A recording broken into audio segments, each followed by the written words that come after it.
bienvenue dans cette vidéo jonglerie à 3 balles. Alors aujourd'hui la boîte, figure un petit peu plus difficile, va falloir prendre un petit peu de temps pour travailler les étapes. La première étape, c'est d'apprendre le zip, donc le fait de passer une balle d'une main à l'autre. Voilà, ce zip là, il faut surtout pas le pratiquer au tout début quand on apprend à jongler à 3 balles, c'est-à-dire quand on apprend la cascade, ça. Parce que ça risque de vous empêcher d'avoir correctement votre 3 balles. Là par contre, après ça vous ouvre plein d'autres figures. Une fois que vous êtes confirmé en jonglerie, que vous avez bien les premières figures, vous êtes à l'aise, on va pouvoir essayer de faire des petits zips, de passer dans les mains des balles.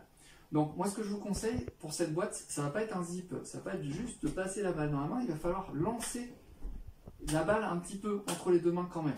C'est-à-dire que voilà, on va faire ce qu'on appelle un zip actif, hein. Il va falloir lancer la balle fortement entre les deux mains. Vous pouvez vous entraîner déjà à faire ce mouvement-là et bien utiliser les phalanges pour lancer activement votre zip. Une fois que vous savez faire ça, on va lancer avec l'autre main une colonne. Et on se retrouve à l'étape 2 avec ça. Ok, alors c'est parti.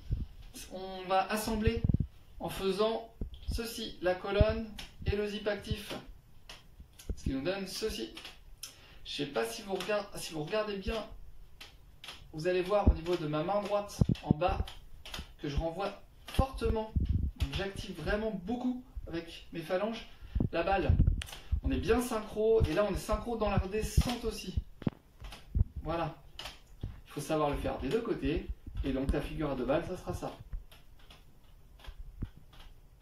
Ok, c'est parti à 3 balles. Donc l'étape suivante, on part 2 balles dans une main, une balle dans l'autre. Puis on commence bien sûr le côté qui en a 2.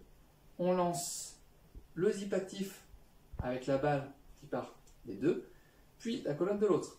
Et on va relancer le tout dans l'autre sens. Sauf que quand on va vouloir rattraper le zip actif, le retour, on va relancer une colonne dans l'autre sens, qui nous donne ceci. Et arrêt.